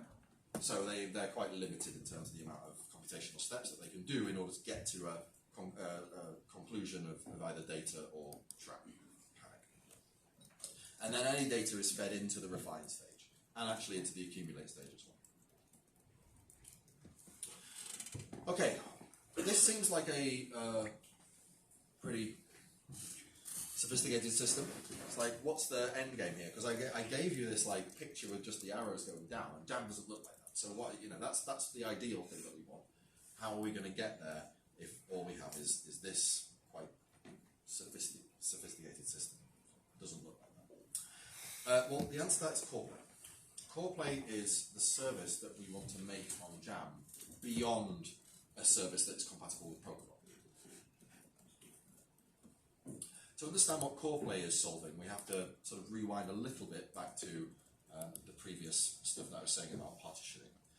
Why do we have more chains or more L2s? Well, we want to scale out. It's not so much about specialization or sovereignty, it's really about scaling out. What's the problem with using lots of chains and scale out? Fragmentation, right? Persistent state partitioning leading to fragmentation of state space. Why is fragmentation such a big problem? It limits network effects between the different portions of the system. Limits the use cases, limits atomicity, limits developability. If you're a developer, it's actually hard to develop an application over multiple state spaces, right? Very hard. And as a team who is looking to deploy somewhere in this mad blockchain world, it kind of forces you having to decide where to deploy without really knowing how things are going to be like in after deployment. Once you're deployed into a particular L2, particular ecosystem, it's really hard to move away, yeah? Because state is partitioned. Right? Those walls are thick. And that's not so good. We don't want this walled garden. Yeah? We want a big playground. So let's go back to the thing. This is what we're after, right? This is what I was sort of saying was what we want. Just lots of different state machines, all kind of doing their thing, running, Turing complete, and interacting where they need. That's Jam. That doesn't look like that, see? They're different. This is quite complex. But Jam, as I said, is really the sort of the launch pad. This is CorePlay. This is the computational model of CorePlay. Now, we can't do this properly. This is physically impossible. Yeah, like physics prevents us from doing this and making it scale to the degree that we would want. So we have to have some sort of management of this coherence, right? We cannot have full coherence. We have to manage the decoherence in some way, but we want to manage it in a way that doesn't impact too deeply on our ability to have atomicity, our ability to develop well, our ability to deploy and not worry too much about maybe wanting to move around somewhere in the future, our ability to have good network effects. How do we do that? Well, I mean, the solution is relatively simple when you look at it. We have agile state partitioning, not system state partitioning. We partition the state as it needs to be partitioned, as it's economically sensible to partition at any given time. You can think of CorePlay as essentially a smart contract operating system for Jam. Yeah? It provides a platform on top of Jam for smart contracts like this. They're actually better than smart contracts. CorePlay allows for actor-based smart contracts. Wow. Now, one thing you're going to notice here is that unlike these other systems, these arrows are not disjoint. These arrows go all the way from the top down to the bottom. What does that mean? It means that we have actual Turing completeness, right? It means that we don't have this per block, close everything down, forget everything, go back, new slate, start computation again, that we have with regular smart contract platforms. We have actual Turing completeness. How do we manage this? Well, we essentially provide a platform, an execution environment, where the software running on it doesn't know about blocks, doesn't know about transaction sizes or anything like this. Yeah? We provide an execution environment that is really just similar to what you would get with an actor system. We still, because everything is operating conceptually in the same state space, allow for the possibility of global atomicity, the possibility of having atomic interactions between any two portions, with any two items within the state space. Essentially, we allow for the possibility of synchronous composition and yet still provide Turing completeness.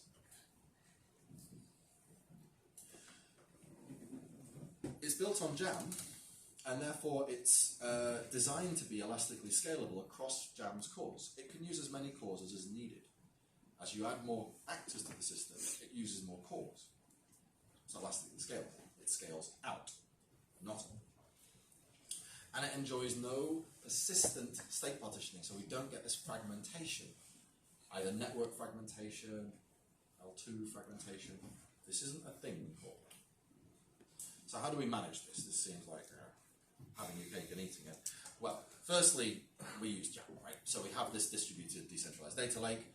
That's where the actor's state is stored. It's available across of Jam, so we can actually don't have to worry too much about storing any particular actor in any particular place, like we would on a system like Ethereum with L2s or Polkadot, where we have to store an actor or a smart contract in a particular parachain, particular.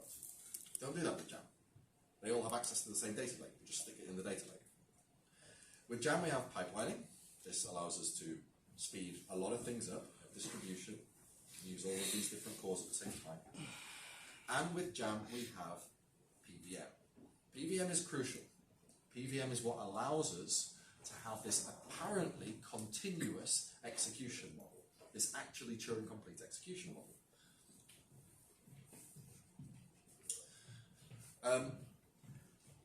We distribute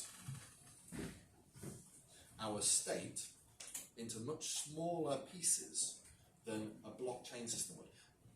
Polkadot, for example, distributes its state, its overall state of Polkadot, into quite large pieces. We call these pieces parachains, right? The state of a parachain. It makes them quite hard to bring together, because to bring together two parachains, you have to have a system that knows everything about both. Yeah? And then it picks and proves the bits of state that it needs and sort of does that computation together. It also means that unless you have a really good way of like ensuring that that there is no collisions between the bits of state that you're using and changing, it means there's no way of having two different sets of well, the same parachain have two transitions at the same time. Yeah, this becomes hard because your state is sort of already bolt together in one coherent system. It's really hard to relax that in two independent transitions. I'll go into why I'm sort of diving into that a little bit later. But by arranging state into smaller pieces, smart contracts, actors, it allows for easy composability, like essentially co-scheduling. Easy atomicity.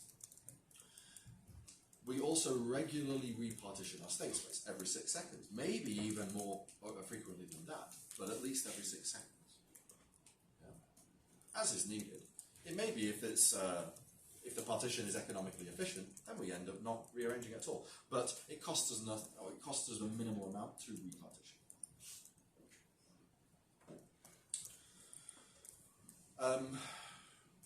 I'm not going to go too much into this. These are sort of other ways of doing these. One of the other ways of sort of trying to get something like this would be to work not at the level of smaller state machines, but at the level of like whole L2s, right? Whole robots, whole parachains, and just trying to co-sequence them, right? So basically having these giant machines that track both chains, manage 2 transaction pools or more, and then try to causally entangle transactions across them. Now, this has a lot of problems with it. Theoretically, it's like you can do it, but you will end up with, ultimately it will be unscalable, right? You might be able to get somewhere with 2 or 3 chains if you can get a lot of validator support, but there is a huge centralization bias for it. Now, the big scaling issue here is that suppose we have 2 transactions on different chains that are causally entangled. Maybe it's some sort of atomic swap. Now, if we're doing this in a Turing-complete fashion, which is of course what we want, then those 2 transactions have to be kind of paired, right? Either both happen or neither of them happen. This must necessarily be the case. If only one of them happens, it's a big, big problem. And if one of them happens and then, the other one can happen, but actually something else mutually exclusive happens, which is what we have to assume is a possibility, then we have a big problem. Then we have to kind of rewind the other one back. Yeah? Which means we kind of have to limit finality or limit the effects of any causal transactions until we know for certain all of their counterparts on the various other chains will definitely take effect, now or in the future. This is, as I say, this can maybe be managed for a small number of chains. It becomes very difficult when we bring in lots and lots of chains. Basically because we have an order n squared problem, where every chain has to track every other chain's transitioning, and be certain that all of the other chains are going to do what they think they will, what they say they're going to do, what the implication or the requirements of this particular effect should be, before we actually go ahead and do the effect ourselves. We kind of all have to either all go into the room or no one go into the room, but we can't possibly have any people that look like they're going into the room but actually stay outside. That's a big problem. So we have to track entanglement, we have to create entangled blocks. Creating entangled blocks across chains is no easy thing either. We have to essentially make sure that our transactions get in at all. Not so easy. And then we also have to track the opportunities for entangling. And then if we want to have many different sort of producers all doing their co-sequencing, then we have to we have a sort of further issue where, in essence, we're trying to make sure that the two different producers don't sort of collide in their co-sequencing attempts. Essentially, that if we're co-sequencing 5 chains, then we don't get sort of 4 producing blocks, but actually one doesn't. One ends up being part of some other co-sequence set. The effective, the end of the road for this is centralized sequences, right? The end of the road for this is just having one giant machine that sequences everything and knows everything. This obviously isn't very Web3. There's also intent solvers, but these don't solve the same problem. They can help to some extent if we want to use multiple chains, but they don't solve the same problem. Good. That's the talk. Thanks for your attention. You're a very good audience. No talking at all, not like in some of the other places we've been. I'm going to give you a quick demo of Jam. Just move to my demo screen. Okay. So I want to sort of show you a couple of things here, and I have actually. Oh dear.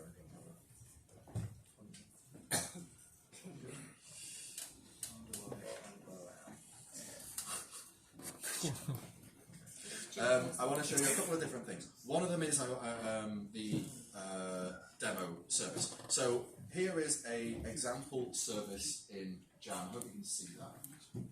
Is that readable? About? Yeah. Just about? Right. Good. Here is a demo service. As you can see, this is Rust code. We have just a declare service demo and then implementing that. We have 3 different functions in our demo. On transfer is what happens when it receives a message, and then you already know about refine and accumulate. Refine is what happens in the core, accumulate is what happens on the chain. We get a few different parameters to refine. We get the service ID, which is the instance of the demo service that is having refine being run on it. We get payload, that's the data in, that's essentially the transaction data if you like.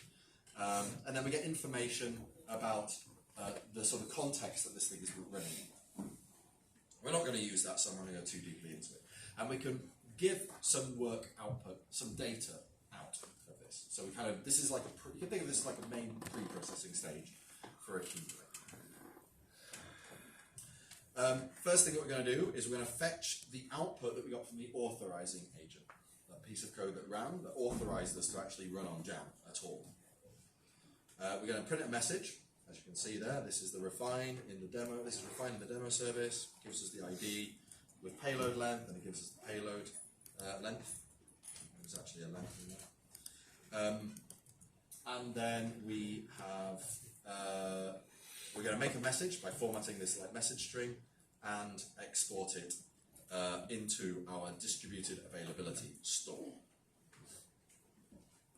And then we're going to encode and output the place in our availability store that is sitting, the payload itself, just straight, and the output from the authorization itself. I'm just going to encode that and output it into accumulate.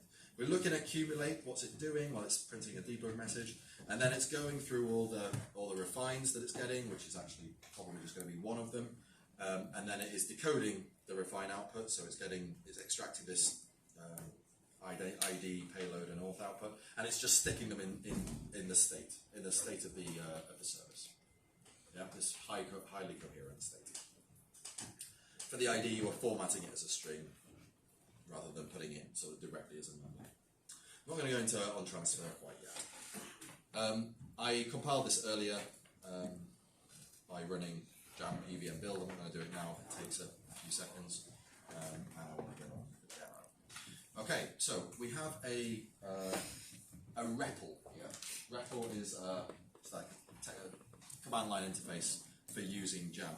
What this does internally is it sets up a small Jam testnet sitting behind it, and it doesn't just author blocks all the time like it would do normally. It only authors blocks as we tell it to author a block or as we need a block being authored. We have this instant extend, which means just author a block as it's needed. So we have, if we look at the services, which you can find by LS, then you can see there is just one service called the Bootstrap service. This is a general sort of Swiss Army knife of functionality that allows us to do things like create other services, transfer funds, alter what's the authorizing agent, the authorizers in our authorization queue, and lots more. Basically gives us super user access, administrative access to the Jam machine. We also have the concept of a default service, which is the service ID that it uses if we don't specify a service. This is sort of like the current directory, so to speak, but in Jam terms. Right, so let's start by creating a service. We don't want to assign, we're going to just create service. I already compiled the PVM, the demo service, this code over here. If we have a look in our directory, we'll see demo-service.pvm. So let's create that. To do so, we have to hash the data at demo-service.pvm. It understands that I got the data for the hash from demo-service.pvm, and so we'll feed that into the service automatically as it's data. Basically, it does a lot of stuff that we would normally, as far as Jam is concerned, is like individual steps. It sort of amalgamates them together as much as it can, so that I don't have to do too much faffing around. We need to give it a bit of balance so it can store some data in its storage, because we know that that's what the service is going to do. For any data that you store, you have to have some sort of balance in there, like a minimum balance. So if you're familiar with Polkadot, it's like the existential deposit. Don't think we need that much. I'll put 1,000 there. And there we go. So looks like it's worked. It's telling us our default service is now A. This is services actually have these kind of long numbers in here, 32-bit. 32-bit, yeah, 32-bit identifiers. But typing in a 32-bit identifier is a bit of a pain, so the CLI gives us just letters to use. If we list the services available, we see there's now 2 services, and for what it's worth, I can CD back into 0, and then it's 0, CD back into A. Good, so how do we do something with a service? Let's make a work item. A work item is like a sort of transaction for a service. It doesn't necessarily have any sort of signature, it's just general data. What would be the signature is actually the authorizer, right? And you might be running, hold on, what's the authorizer? I'll go into that in a second. For now, you just need to know it's looked after. It's taken care of. So we're going to make a work item. We start by saying work item, and then we'll have a work. We'll just give it hello world.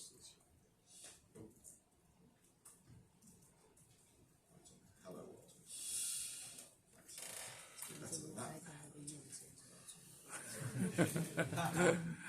Okay, good. Now it's like telling us, all right, you've made one work item, it's pending. Now we want to package that up into a work package, one of these 6-second, whatever, parcels of execution, and give it over to the chain, get it guaranteed and into the system. So we say we use the term guarantee for this. What it's just going to do is take this work item, parcel it up, and feed it through the system. And there we go. We can see now it's we get similar debug messages actually to when we created the service in the first place. If you remember, the creation of a service actually needed a work item to be created. We didn't specify it explicitly. We let the CLI do that for us, but that's actually what's happening behind the scenes. And yeah, it looks as though it's been guaranteed. We don't know we know that the 2 debug messages have been printed. One that's in the refine, and it says that the payload length is 13. That looks about the right size. And then we got one item into accumulate, so that looks about good. So what are we expecting? Well, if we go back to our code, we're expecting firstly something to be in the distributed availability system. We're expecting this message from the refine logic. And then secondly, we're expecting a bunch of storage items to be written into the state of the service, one of which, this last info ID, will help us find this data that we put in the DA system. But first, let's start with the others. So, last payload. This is going to be the, should be the payload itself. To read read the storage, we read storage, and then we just tell it we want to know the last payload item in the set. It's actually going to use the default service, which is A. I could specify A specifically. I'm not going to bother. And then it will say type A, as we were expecting. Hurrah. So that means that, yes, refine has passed this message into accumulate, and accumulate has correctly written it into storage, as we would expect. Now, we can also read storage, one of the other couple of things. Let's read storage of the last info ID. This is going to tell us where in the DA we have its place. It's actually only going to tell us the index in the work package. We know the work package hash because it's written here, and then it's going to tell us the index sort of within that work package. Let's have a look, and it says 0. Unsurprisingly, we only wrote 1, so it's got 0 index. So let's see if we can read that from the DA, read segment. For reading a segment, we have to tell it the work package or the segment root. This is a cryptographic commitment.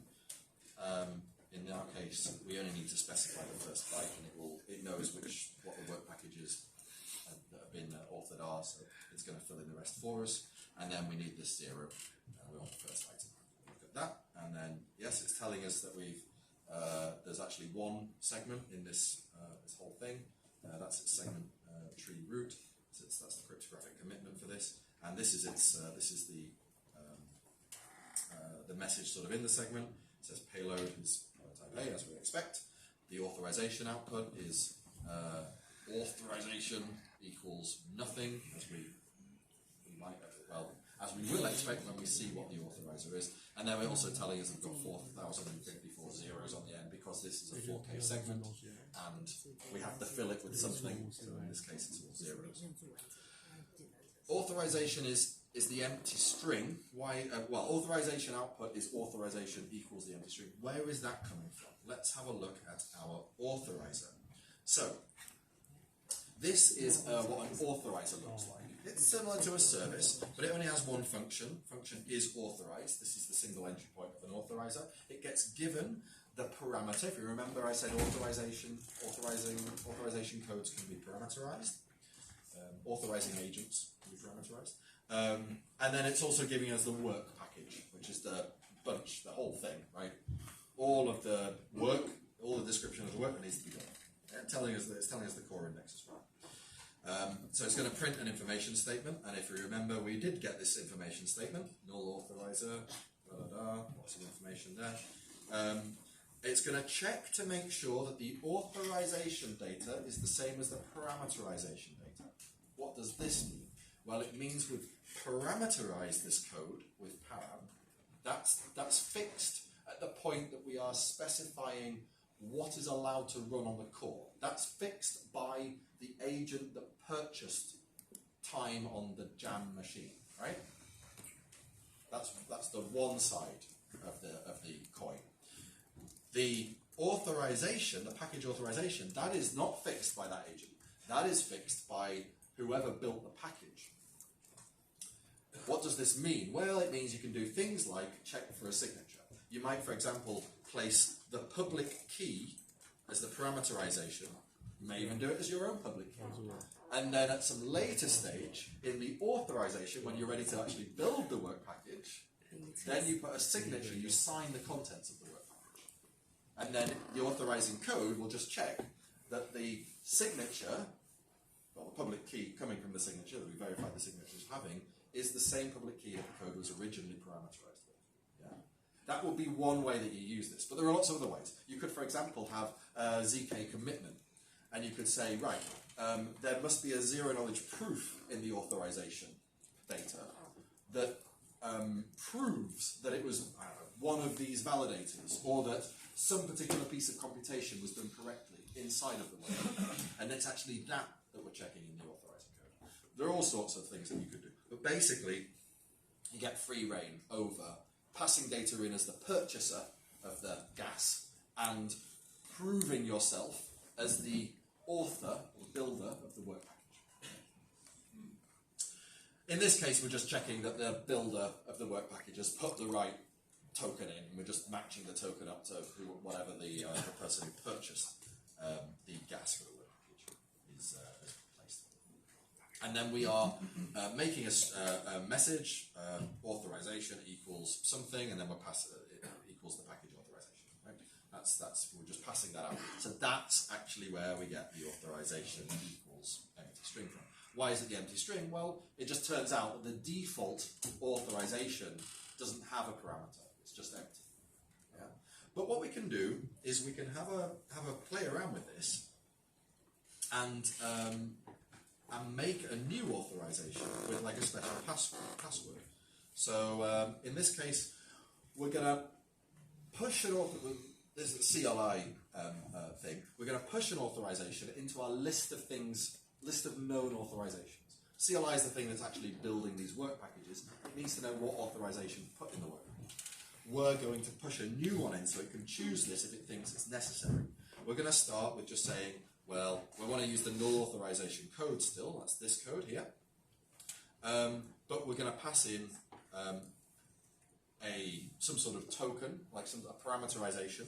We'll make our parameter, just make it type A. And then we can specify what we're going to use as our default work package authorization token. Now, if we set anything other than type A here, this is a useless authorization because it will go into the authorizer and then fail because it's going to check that they're the same, right? So let's make it work at least to begin with. We'll put type A in there as well. Okay, so now we can list the number of which authorizations we have by doing that, and we see that there are now two authorizations. There's our original default one, which just has is null authorized with the empty strings, and then we have a new one, B, which is the one with type A.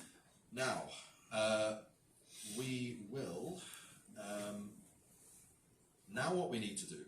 This is all very well. It's not going to use this second authorization because the cause. If we look at the authorizations of the cause, which we can do very easily by inspecting the pool of core 0, our authorization pool for core 0 is this 0x73 hash, which you'll see is the same as A, authorizer A. Right? That's why this all works, why you can actually have any work package in at all, because the authorization pool and matches the authorizer that we're using. Now, if instead what we do is we assign to the pool, boot assign to core 0 another authorization, B, it says assign, and actually it needs 80 of these things, so it's going to just replicate the thing 80 times. So if we now look at our pool, inspect our pool for 0, oh, it hasn't changed. No, it hasn't, but if we inspect the queue for 0, now that has changed. That's now 0x29. If we extend the block, the chain, and have another look at our pool, we see that we're starting to fill up with a new authorization. And the more that we extend, right, let's just extend it 5 times. Now we only have the new authorization, 0x29. This means that the pool is unusable, or it can only be used with that new authorization. If we delete that authorization, it won't be used at all. Now what we're going to do, go back to our list of authorizations and remove the first one.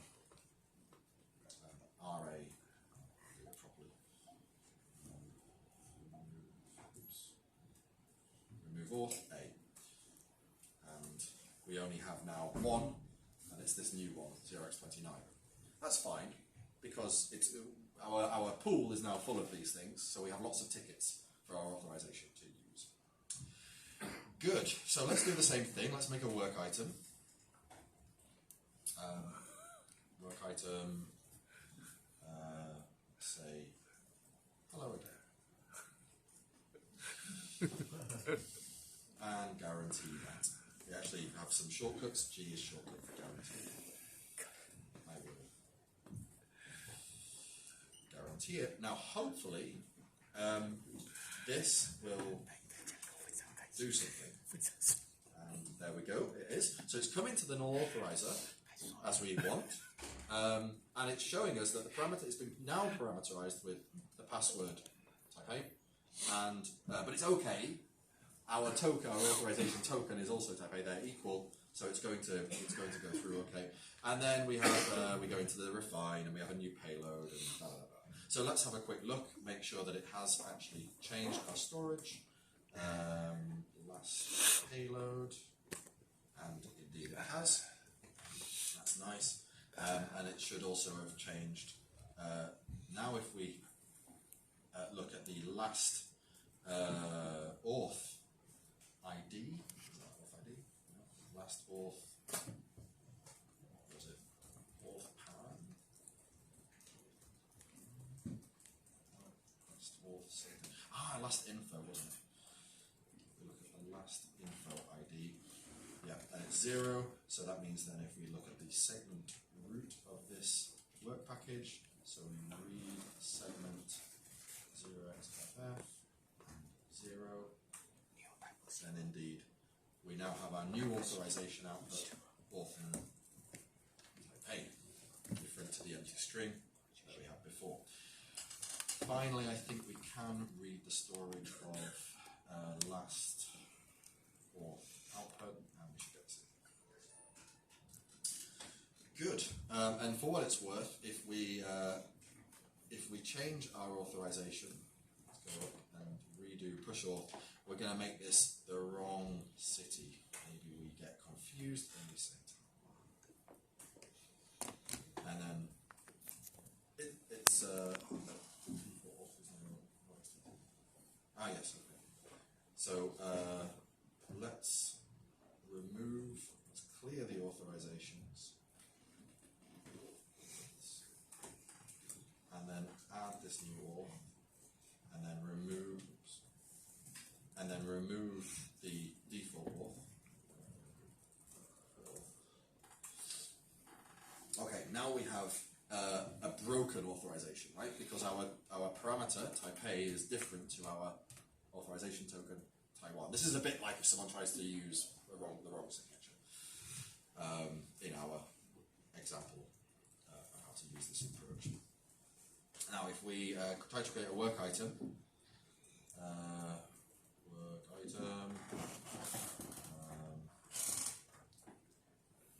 hello.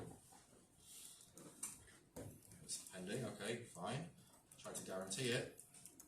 Is authorized failed. Right? It didn't even get through is authorized because the authorization is broken. So let's let's do the same thing, but we'll add just a null authorization. Okay, and then we'll remove our other one. Actually, no. Let's do a. Is this right? Is this going to do anything? No. Okay. So good. I think that demonstrates everything that I was going to demonstrate. So yeah, there you go. That's Jam doing his thing. Perfect. Thank you so much, Gavin. Let's give him a big round of applause.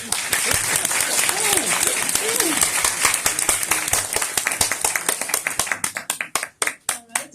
Now we have time for a few questions. Right. Who wants to go first?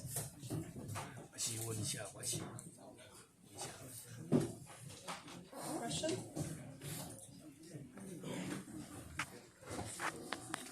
It seems like many chance to use Gen for communicating, and because admin is also from Gavin's work, so is it possible for admin to use Gen to use Jam? ETH. ETH? Ethereum? Ethereum. It's an interesting question. I mean, whether it would be politically viable is one thing, but is it technically viable? Yeah, I think so.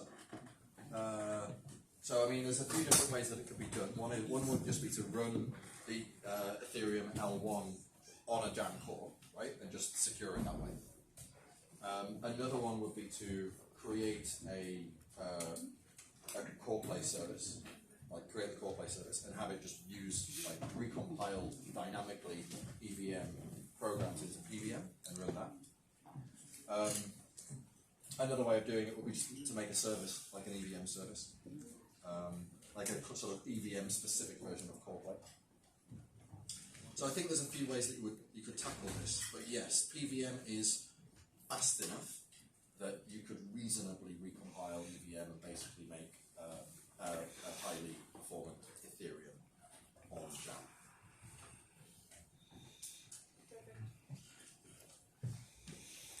Thank you very much. More questions? Do we have more questions? There in the back. Second, I need to get the microphone to you.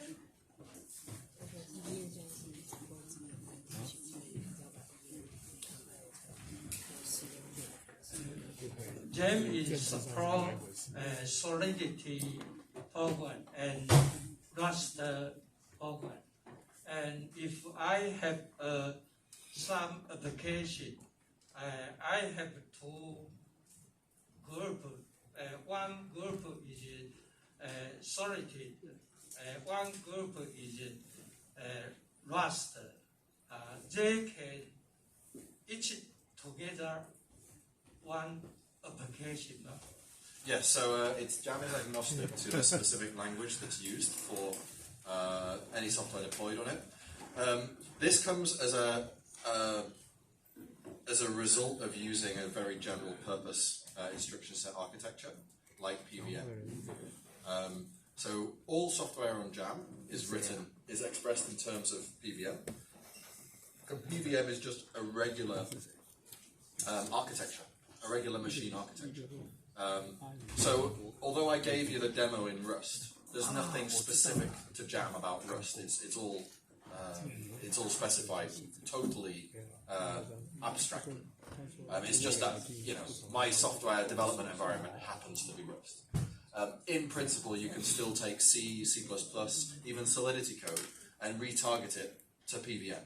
Anything that can target RISC-V can target PVM, because we have a RISC-V to PVM transcompiler, like recompiler. We actually already have a Solidity to PVM compiler that is nearing production readiness.